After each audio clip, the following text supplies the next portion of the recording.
السلام علیکم ورحمۃ اللہ وبرکاتہ بسم اللہ الرحمن الرحیم نحمده ونصلی ونسلم علی رسوله الکریم رب اشرح لی صدری ویسر لی امری واحلل عقدۃ من لسانی یفقهوا قولی سبحانک لا علم لنا الا ما علمتنا انک انت العلیم الحکیم.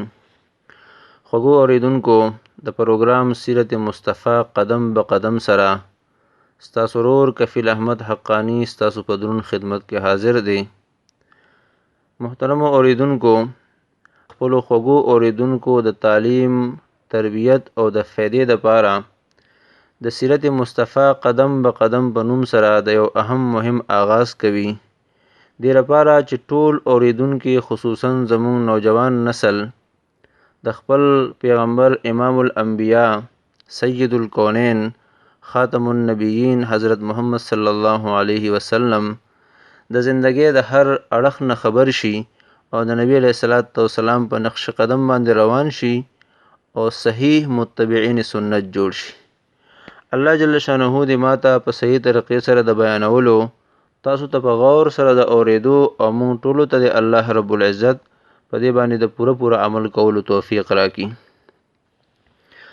الله رب العزت نبی علیه الصلاة والسلام په جزیرة العرب کې په مکه مکرمه کې پیدا کړی دی.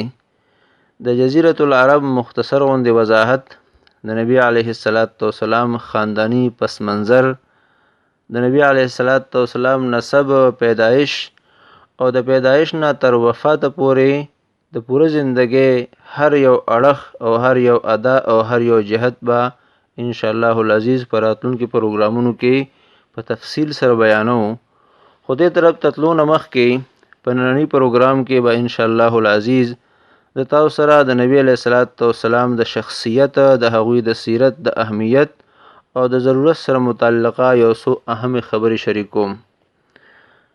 یو صورت ته او یو سیرت ته د انسان ظاهري شکل و شباهت، ډول ډال او چال چلن ته صورت ویل کیږي، او د انسان طرز زندگی، د انسان اعمال، د انسان کردار دې ته سیرت ویل کیږي. الله رب العزت نبی علیه الصلاة والسلام ته صورت هم کامل ورکړو او سیرت ورته هم کامل ورکړو، او د دې صورت او د سیرت د کمال د وجنه د نبی علیه الصلاة والسلام شخصیت په هر اعتبار سره کاملو. د نبی علیه الصلاة والسلام صورت، د نبی علیه الصلاة والسلام حسن، د نبی علیه الصلاة والسلام جمال او د نبی علیه الصلاة والسلام قد و قامت دومره کمال پایې والو چې زمونږه په ذهنونو کې د هغې دپاره الفاظ نشته چې بیان کو، او نه زمونږه ژبې د دې لایق دي چې د نبی علیه الصلاة والسلام د حسن او د جمال صحیح ترجمانی وکړو. حسان ابن ثابت رضی الله تعالی عنہ فرمایي: وأحسن منك لم تر قط عيني وأجمل منك لم تلد النساء خلقت مبرأ من كل عيب كأنك قد خلقت كما تشاء. وأحسن منك لم تر قط عيني، ستانه ښکلې زما سترګو چېرته لیدلې نه دي. وأجمل منك لم تلد النساء، ستانه حسین او ستانه جمیل یو زنانه چېرته زیږولې نه دي. یو حضرت آمنه بی بی وه چې هغې یو انسان زیږولی دی چې هغه ته الله جل شانه اعلی حسن ورکړی دی چې هغه نبی علیه الصلاة والسلام دی، او د آمنې بی بی نه علاوه بلې زنانه د نبی علیه الصلاة والسلام غوندې حسین او جمیل انسان نه دی زیږولی. الله جل شانه د اعلی پای حسن او جمال نبی علیه الصلاة والسلام ته ورکړو. خلقت مبرأ من کل عیب، ای زما حبیبه ته د هر قسم عیب نه پاکې. الله جل شانه ستا په بدن کې، ستا په صورت کې، ستا په قد و قامت کې ذره برابر عیب هم نه دی پیدا کړی. د هر قسم عیب نه پاکې. کأنک قد خلقت کما تشاء، گویا الله جل شانه ته داسې پیدا کړی چې څنګه تا غوښتل. نو نبی علیه الصلاة والسلام ته الله جل شانه اعلی پایې والا حسن ورکړی دی. یو صحابي رضی الله تعالی عنہ فرمایي: د 14مې سپوږمۍ وه، نبی علیه الصلاة والسلام په سره جوړه کې تشریف فرماو. ما کله سپوږمۍ ته کتل او کله مې د نبی علیه الصلاۃ والسلام مخ مبارک ته کتل، د الله په ذات مې قسم ما د نبی علیه الصلاۃ والسلام مخ مبارک د سپوږمۍ نه ښایسته ښکارېده. حضرت عایشه رضی الله تعالی عنها چې د مؤمنانو مور ده فرمایي لواحی زلیخته لو رأینا جبینه لأثرن بقطع القلوب علی الید. حضرت یوسف علیه السلام نه زلیخی بیبي مطالبه وکړله، یوسف علیه السلام انکار وکړو. د زلیخی ملګرو ته پته ولګېده، نو زلیخی ته به پیغور ورکو چې ایله بیله تا د خپل غلام نه مطالبه وکړله. زلیخی د خپل ځان نه د پیغور ختمولو دپاره د خپلو ملګرو دعوت وکړو. ټولې ملګرې راوغوښتلې، هغوی ته په لاس کې چاړه ورکړله او فروټ ورکړل، او یوسف علیه السلام ته وفرمیل اخرج علیهن روزه. یوسف علیه السلام اچانک راووته. د زلیخی بیبي ملګرو په یوسف علیه السلام باندې اچانک نظر پریوته. د یوسف علیه السلام په حسن کې دومره مستغرق شولې چې د فروټو په ځای باندې په چاړه خپل لاسونه کټ کړل. اوس حضرت عایشه رضی الله تعالی عنها فرمایي لواحی زلیخته لو رأینا جبینه. د زلیخی بیبي ملګرو که د یوسف علیه السلام د مخ مبارک په ځای زما د حبیب حضرت محمد صلی الله علیه وسلم مخ لیدلیو لأثرن بقطع القلوب علی الید، نو د لاسونو په ځای باندې به په خپل زړونو کې چړې ورمنډلې وي. دومره اعلی پایې والا حسن الله جل شانه نبی علیه السلام ته ورکړی دی. د نبی علیه السلام په حسن باندې محدثینو حضراتو د شمایل په نوم باندې مستقل کتابونه لیکلي دي، او دا نبی علیه السلام حسن او جمال او شمایل دا ځان یو مستقل موضوع ده. مونږ دلته د نبی علیه السلام د سیرت سره متعلقه خبرې اترې کوو. ما تاسو ته ووایي چې څنګه الله جل شانه نبی علیه السلام ته ظاهري شکل و صورت د کمال درجې ورکړی دی، دغه رنګې الله جل شانه نبی علیه السلام ته باطنی سیرت، کردار، اعمال هم د کمال درجې نصیب کړی دی. نبی علیه السلام په هر اعتبار سره کامل شخصیت دی، امام الانبیاء دی، سید الکونین دی، د دوانو جهانو سردار دی. نبی علیه السلام اول پیغمبر هم دی، اخیری پیغمبر هم دی. نبی علیه السلام فرمایي کنت نبیا و آدم بین الماء والطین. زه په هغه وخت کې هم پیغمبرم چې آدم علیه السلام د اوبو او د خټې په منځ کې و. یعنی دا آدم علیه السلام بدن لا مکمل جوړ شوی نو. زه په هغه وخت کې هم پیغمبرم، په هغه وخت کې الله جل شانه ما د پیغمبري راکړې وه. د حضرت ابو هریره رضی الله تعالی عنه روایت دی چې صحابو د نبی علیه السلام نه تپوس وکړو چې ای د الله رسوله متى وجبت لك النبوه، ستاسو دپاره نبوت کله واجب او ثابت شوی دی؟ نو نبی علیه السلام ته وفرمیل و آدم بین الروح والجسد. زه په هغه وخت کې پیغمبرم، ما ته په هغه وخت کې نبوت ثابت شوی دی چې آدم علیه السلام د روح او د جسد په منځ کې و. یعنی د آدم علیه السلام په بدن مبارک کې لا روح نو اچول شوی، هغه وخت کې الله جل شانه ما د پیغمبري راکړې ده. د بیهقي شریف یو روایت دی، حضرت عمر بن خطاب رضی الله تعالی عنہ فرمایي چې کله د آدم علیه السلام نه خطا وشوله، نو آدم علیه السلام د الله جل شانه نه سوال وکړو. ځکه مشهوره واقعه ده، قرآن پاک کې هم تذکره راغلی ده. الله جل شانه د هغه خطا د وجه نه آدم علیه السلام د اسمان نه او د جنتون نه راکوز کو. نو آدم علیه السلام د خپل خطا مغفرت د الله جل شانه نه غواړي. په داسې الفاظو د الله جل شانه نه د خپل ګناه مغفرت طلب کو چې ای رب العزت زستانه د محمد صلی الله علیه وسلم په واسطه سره سوال کوم چې ما ته مغفرت وفرمایا. نو الله جل شانه ته وفرمایل چې کیف عرفت محمدا، ته محمد علیه السلام څنګه پیژنې؟ محمد علیه السلام خو ستا په اولاد کې دی او بالکل اخره کې به پیدا کیږي. نو آدم علیه السلام ته وفرمایل چې ای رب العزت کله چې تا زه په خپل لاس او په خپل قدرت پیدا کم او په ما کې دی روح پوک وخه، نو ما د عرش په پایو باندې ولیدل چې لیکل شوي لا اله الا الله محمد رسول الله. ما ستا د نوم سره د محمد نوم ولیده. زه د هغه وخت نه پوه شوم چې د دې محمد نوم چې الله جل شانه خپل ځان سره لیکلی دی او یو ځای کړی دی، دې نه معلومیږي چې دا محمد الله جل شانه ته ډیر زیات محبوب دی، الله جل شانه ته ډیر زیات ګران دی. نو ځکه ما تا نه د محمد علیه السلام په واسطه باندې سوال وکړو او الله جل شانه د محمد علیه السلام په واسطه حضرت آدم علیه السلام ته مغفرت هم وفرمایه. نبی علیه السلام له الله جل شانه ډیر لوی شخصیت ورکړی دی، ډیر لوی کمال ورکړی دی. نبی علیه السلام فرمایي انا سید ولد آدم، زه د آدم علیه السلام د ټولو بچو سردار یم، ولا فخر او ما ته په دې باندې فخر نشته، دا د الله جل شانه عطا ده. د نبی علیه السلام کمال، د نبی علیه السلام شان څومره دی زمونږ جبې د هغې د بیانولو نه دي. مونږ سره داسې الفاظ نشته، زمونږ په ذهن کې داسې تعبیرات نشته چې په هغې مونږ د نبی علیه السلام کمال او د نبی علیه السلام شان بیان کو.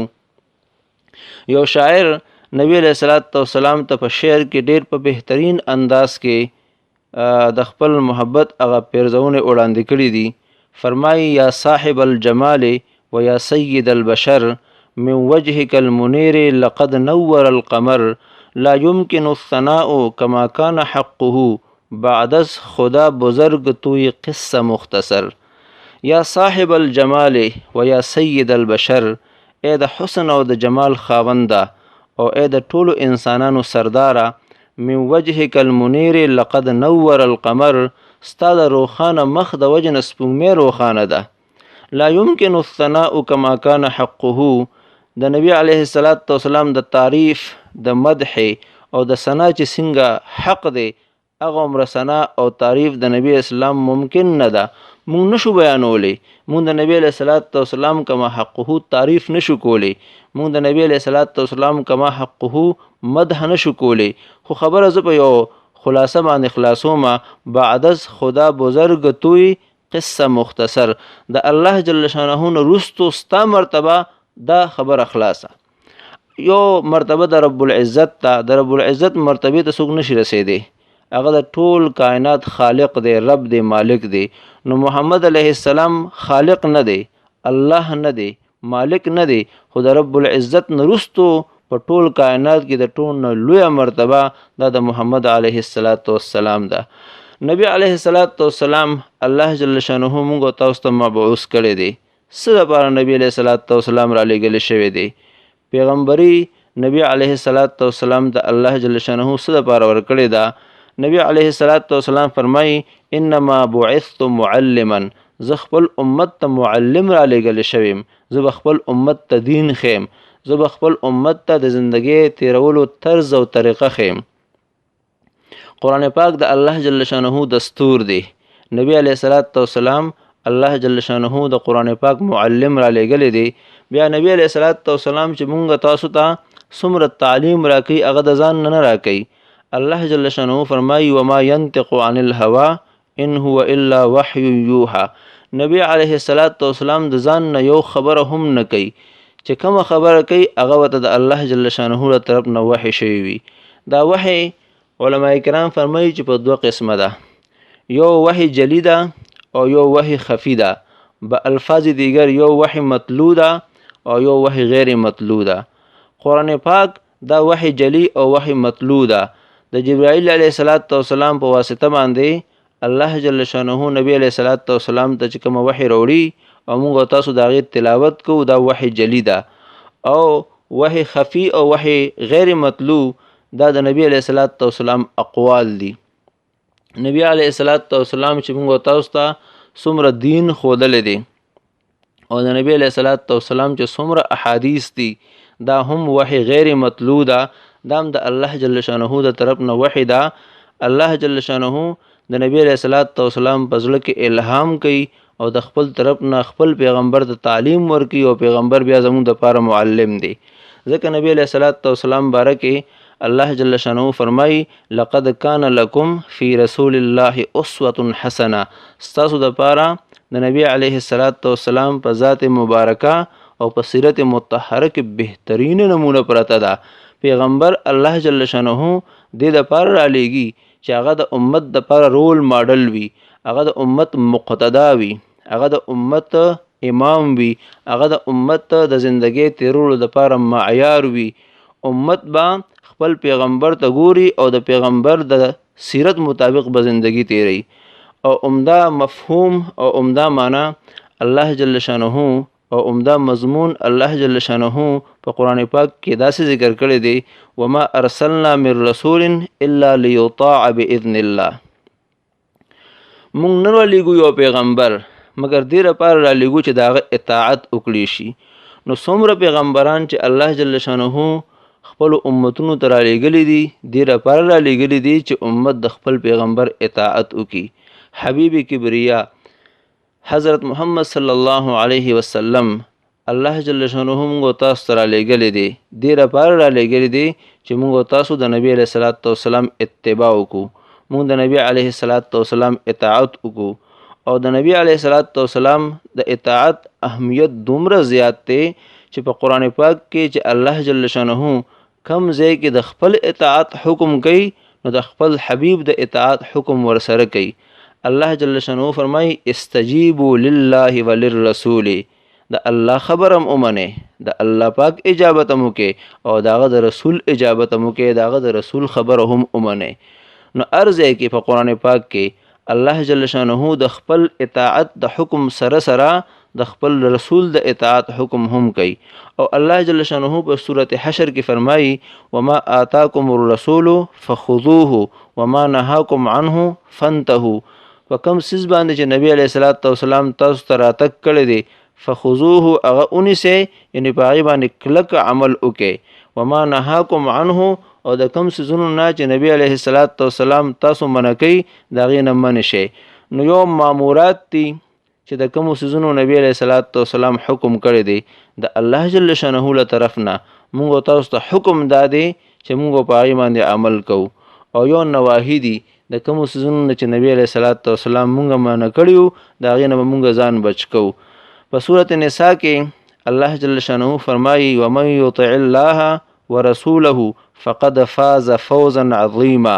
چا چې د الله پاک اطاعت وکړو او د هغه د رسول اطاعت وکړو فقد فاز فوزا عظیما، دی په لوی کامیابی باندې کامیاب شو.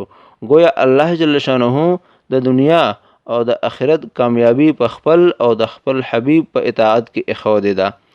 د سورۃ نساء په یو بل آیات کې الله جل شانه فرمایي ومن یطع الله والرسول فأولئك مع الذين أنعم الله عليهم من النبيين والصديقين والشهداء والصالحين.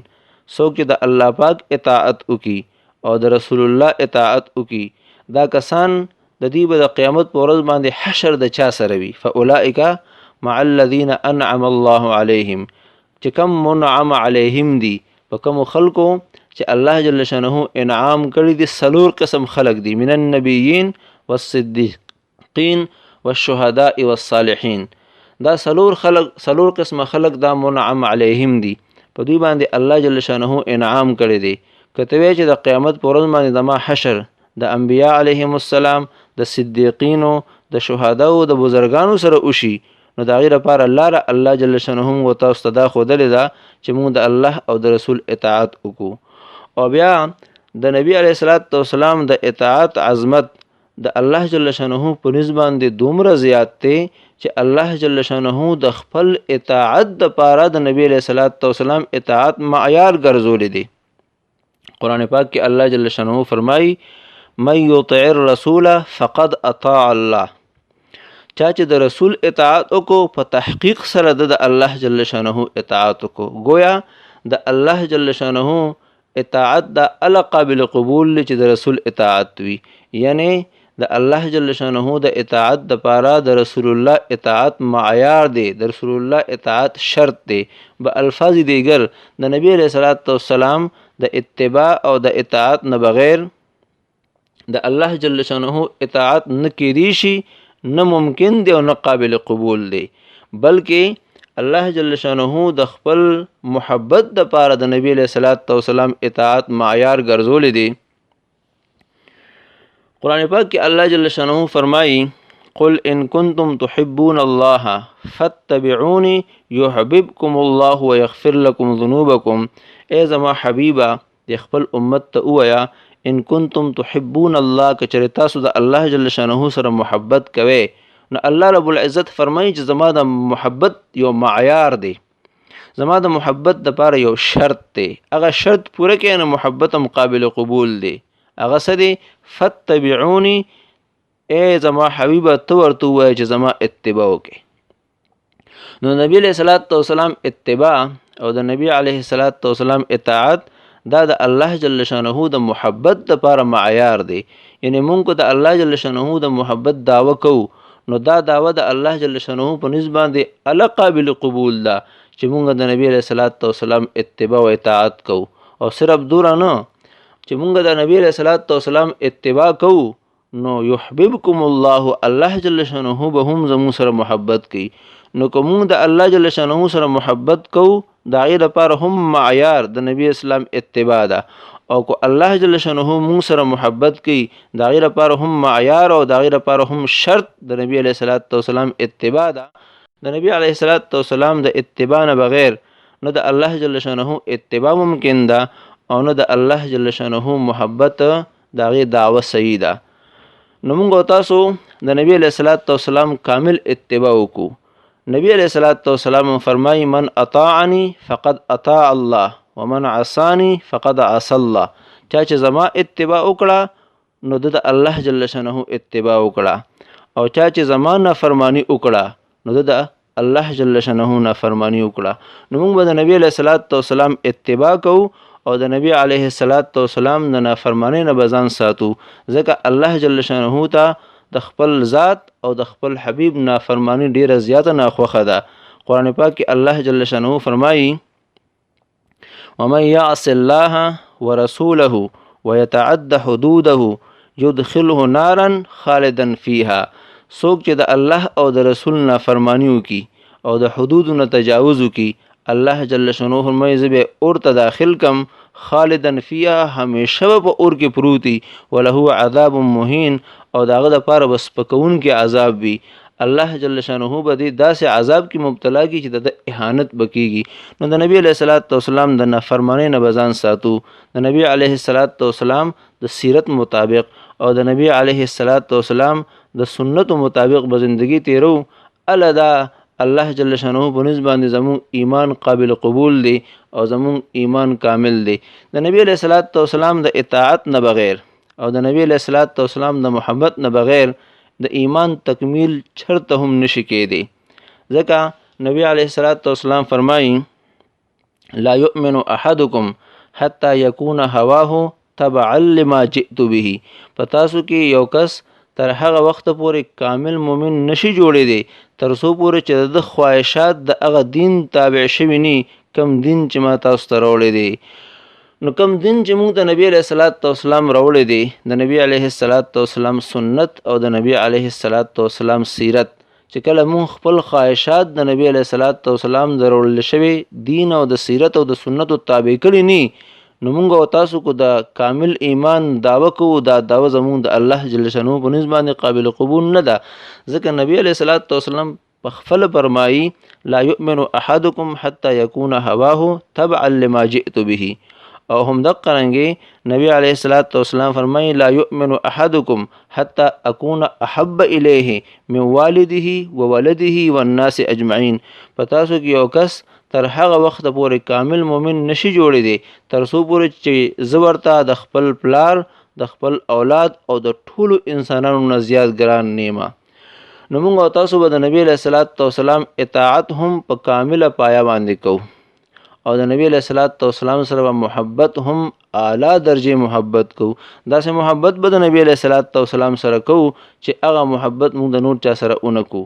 ځکه نبی علیہ الصلوۃ والسلام فرمایي چې زما سره بستا محبت د مور، پلار، د رونو، خویندو، د ټولو انسانانو نه زیات وي، او دقه محبت د الله جل شانه طرف نه زمون مطلوب دی. یو حدیث مبارک کې راځي نبی علیہ الصلوۃ والسلام فرمایي من احب سنتي فقد احبني چا چې زما سنت سره محبت وکړو نو د ما سره محبت وکړو ومن احبني كان معي في الجنه او چا چې ما سره محبت وکړو هغه زما سره په جنت کې وي نو دې حدیث نه دا معلومه شوله چې د نبی علیہ الصلوۃ والسلام سره محبت هغه د نبی علیہ الصلوۃ والسلام د سنتو سره محبت دی د نبی علیہ الصلوۃ والسلام سره محبت هغه د نبی علیہ الصلوۃ والسلام د سیرت سره محبت دی یعنی کوم دا وایو چې موږ د نبی علیہ الصلوۃ والسلام سره محبت کوونکي جوړ شو نو موږ به د نبی علیہ الصلوۃ والسلام د سیرت او د نبی علیہ الصلوۃ والسلام د سنتو مکمل اتباع کوو زموږ په زړونو کې به د نبی علیہ الصلوۃ والسلام کامل محبت وي او دا کامل محبت او حقیقی محبت دا د نبی علیہ الصلوۃ والسلام سره صحابه کرامو کړی دي زما اوریدونکو صحابه کرامو چې د نبی علیہ الصلوۃ والسلام سره کوم مینه کړې ده دا غي مثال نه ملاويږي او دا ځان یو مستقل موضوع ده په زرګونو واقعات د نبی علیہ الصلوۃ والسلام د صحابه کرامو د محبت نه هغه ډک پراته دي حضرت عبد الله ابن زید رضی الله تعالی عنہ چې کله نبی علیہ الصلوۃ والسلام وفات شو نو خپل زوی وته د نبی علیہ الصلوۃ والسلام د وفات خبر ورکو چې کله د نبی علیہ الصلوۃ والسلام د وفات خبر ورید نو یو چغه واله او دا دعا وکړه چې اللهم اذهب بصري حتى لا ارى بعد حبيب محمد احدا اے الله زما سترګې بوزه ما سترګې والا چې د نبی علیہ الصلوۃ والسلام د وفات نرستو زما د سترګو نظر بچاونه غورځيږي سترګې هو هغه سترګې دي چې په نبی علیہ الصلوۃ والسلام باندې غورځيږي او نبی علیہ الصلوۃ والسلام ویني چې نبی علیہ الصلوۃ والسلام د دنیا نه لاړ او نبی علیہ الصلوۃ والسلام په دنیا کې نشته زما سترګې به اوس نبی علیہ السلام نینی چې نبی علیہ الصلوۃ والسلام نینی داسې سترګې زمانه دي پکار ای الله زما د سترګو نظر بوزا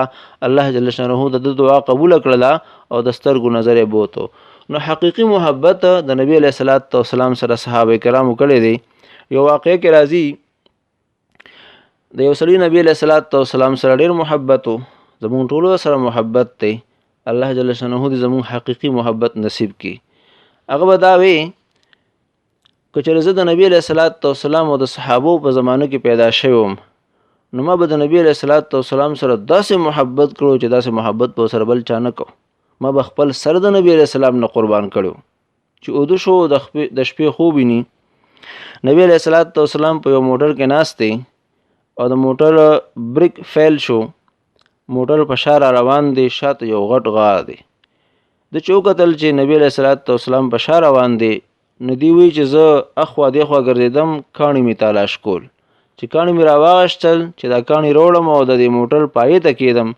چې رالم سګورم چې یو پای ته حضرت ابوبکر صدیق رضی الله تعالی عنہ خپل سر مبارک اخو دی او بل پای ته حضرت عمر رضی الله تعالی عنہ خپل سر مبارک اخو دی چې را پاسې دم ما وی چې د صحابه کرامو چې د نبی علیہ السلام سره کم محبت او هغه محبت موږ د نبی علیہ الصلوۃ والسلام سره نشو کولی نو موږ د صحابه مقام او مرتبه ته رسیدي خو نشو خدایي اتباع خو کولی شو دای په طریقه هو چلیدي شو زما محترم اوریدونکو د نبی علیہ الصلوۃ والسلام اطاعت د نبی علیہ الصلوۃ والسلام محبت او د نبی علیہ الصلوۃ والسلام عظمت دا به زمونږ په سینو کې ال راځي چې موږ تاسو د نبی علیہ الصلوۃ والسلام د سیرت نه خبردار شو چې موږ تاسو د نبی اسلام د سیرت مطالعه وکړو ځکه که زه وایم چې زه د نبی علیہ الصلوۃ والسلام د زندګۍ مطابق زندگی تیروم نو دا به زه ال کول شم چې ما د نبی علیہ الصلوۃ والسلام زندگی معلومه او ما ته د نبی علیہ الصلوۃ والسلام زندگی ال معلومه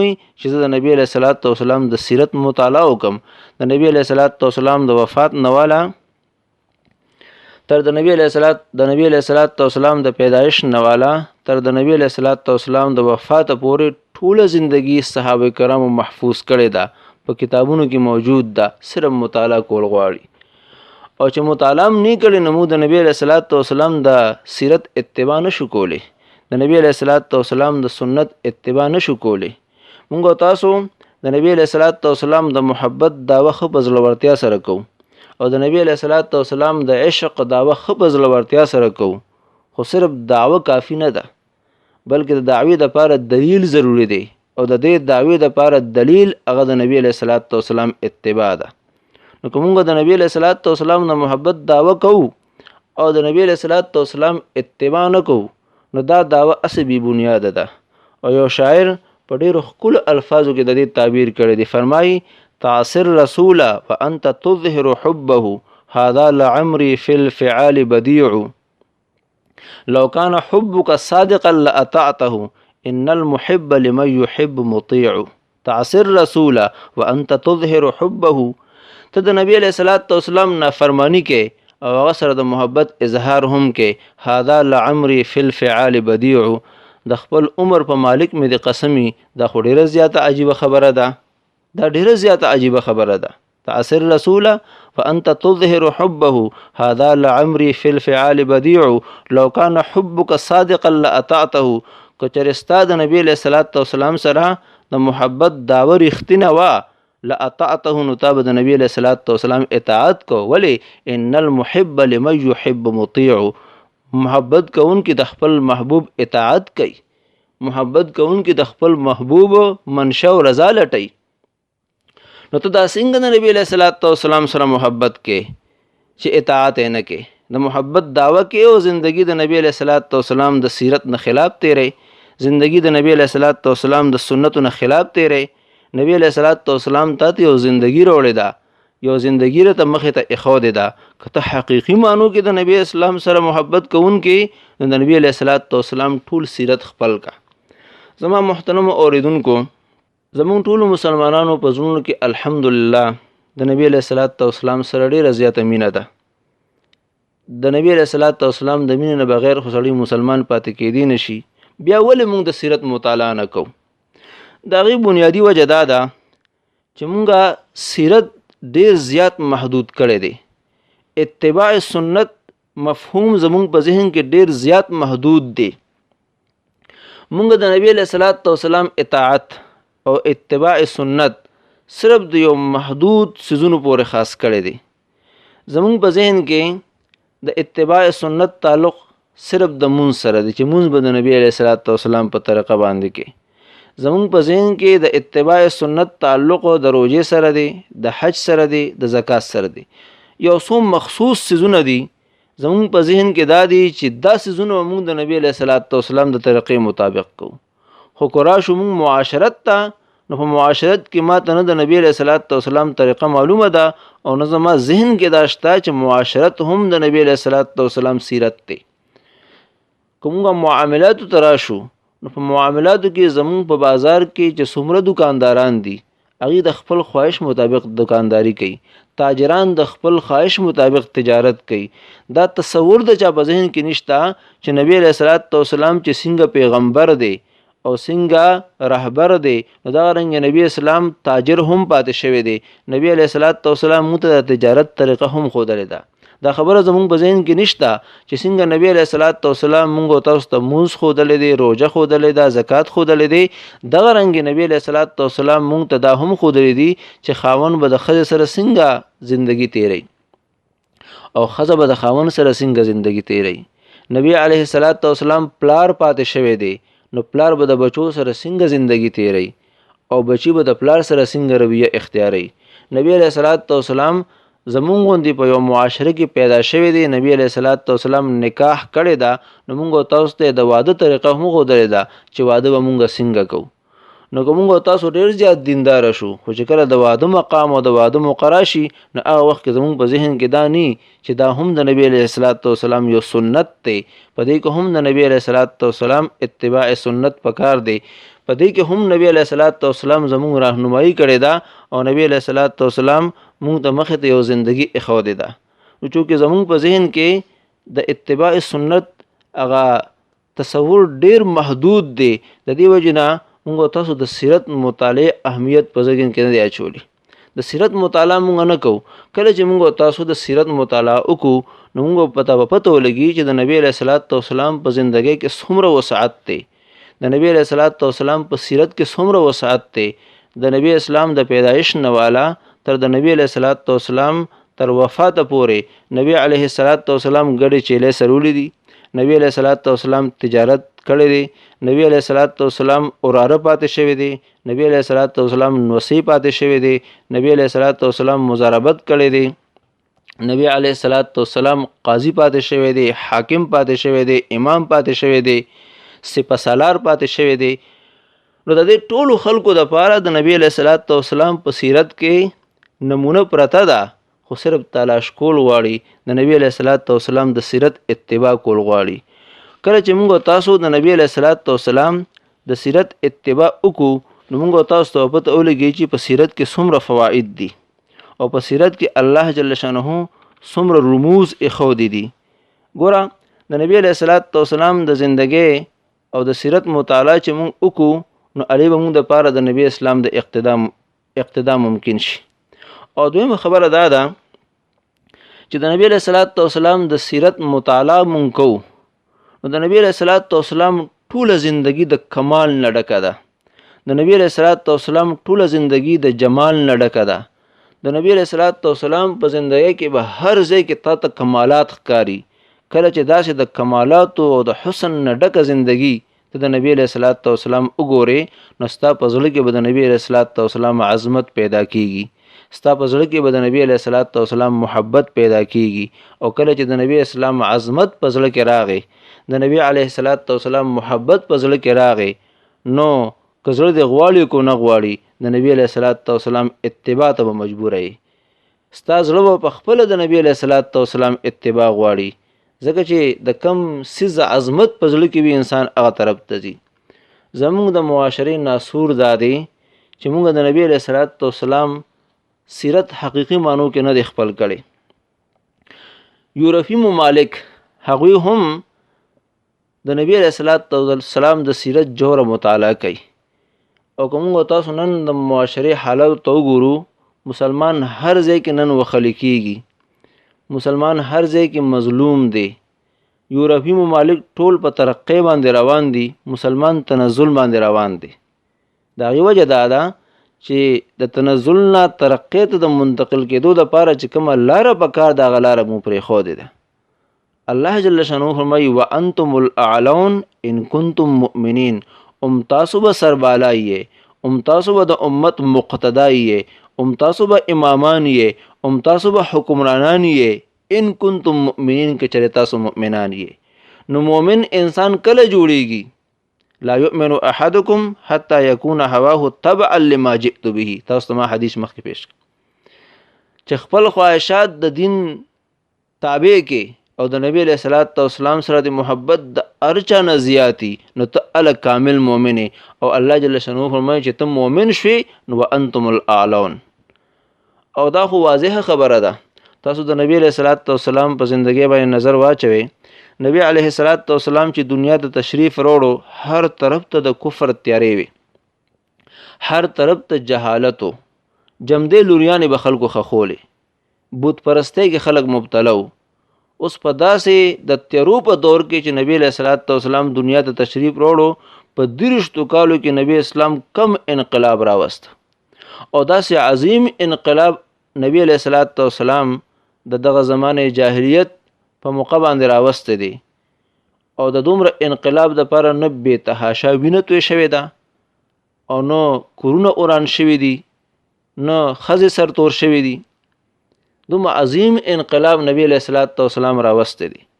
داسې دور چې نبی علیه الصلاۃ والسلام مظلومو، صحابه کرام مظلومو، مقهورو، کافرانو غلبه وه. د مظلوم کېدو او د مقهور کېدو په وخت کې نبی اسلام کم طرز اختیار کو چې نبی اسلام غالب شو. هغه طرز چې مونږ اختیار کو نو موږ هم غالب شو. د نبی علیه الصلاۃ والسلام په دور کې 2 حکومتونه داسې وو چې هغه وخت سپر پاور وو، یو روم او یو فارس. روم او فارس دا د هغه وخت داسې سپر پاور ممالکو لکه نن چې امریکا د سپر پاور کېدو دعوه کوي. اوس نبی علیه الصلاۃ والسلام سره محدود یو څو صحابه دي او دومره اسلحه ورسره هم نشته دي. سره د اسلحې د کموالي او د تعداد د کموالي نبی علیه الصلاۃ والسلام په ټوله دنیا باندې غالب شو که نو هغه کم طرز نبی علیه الصلاۃ والسلام اختیار کړ چې الله پاک غلبه ورکړله. صحابه کرامو د خپل زماني سپر پاور له شکست ورک، هغه کم طرز اختیار ک، هغه طرز کو مونږ اختیار کو الله جل شانه به مونږ ته هم فتح راکړي الله جل شانه به هم مونږ هم غالب کړي نو مونږ تاسو د نبی علیہ الصلوۃ والسلام د سیرت مطالعه وکړو او د سیرت نه مطالعې نه وروستو په هغې باندې سوچ وکړو فکر وکړو چې په مونږ تاسو کې هغه کم کمې دی چې د هغې د وجې نه نن سره د دې نه چې د مسلمانانو تعداد انتهایی زیات دی ارض کې وهل خوري سره د دې نه چې مسلمانانو ته هر قسم عیش او عشرت حاصل دی خو په ارض کې مسلمان نن مقهور دی مسلمان مظلوم دی کافران مخ په ترقۍ روان دي مسلمان تنزل طرف ته روان دي نو موږ تاسو په دې حالاتو کې د دې مشکل حالاتو نه د وتو لپاره د نبی علیه الصلوۃ والسلام د سیرت مطالعه وکړو زموږ د نوجوان نسل المیه دا ده چې 2 غنټې 3 غنټې ویډیو خو په غور سره ګوري 3 غنټې 15 غنټې فیسبوک ته ناستې نه ستړي کېږي د ډایجسټ مطالعه کوي د مخکینی حکومتونو حکمرانانو حالاتو مطالعه کوي خو د نبی علیه الصلوۃ والسلام د سیرت د مطالعې لپاره ټیم نشته دی مونږ تاسو چې د نبی علیه الصلوۃ والسلام د سیرت نه څومره لرې کېږو هغه مونږ په تنزل باندې لاندې ځو او څومره چې مونږ تاسو د نبی اسلام سیرت ته نږدې کېږو د نبی علیه الصلوۃ والسلام د سیرت مطالعه کوو په هغې کې سوچ کوو په هغې کې فکر کوو په هغې کې تدبر کوو زما خوږو اورېدونکو الله جل شانه مونږ تاسو سربالا کوي الله جل شانه مونږ تاسو اوچتوي او زمونږ ملک او د مسلمانانو ټول حکومتونه هغې به مخ په ترقۍ باندې ځي دې پورې زمونږ د پروګرام وخت پای ته ورسېده خپل رول کفیل احمد حقانی ته اجازت ورکړئ السلام علیکم ورحمت الله وبرکاته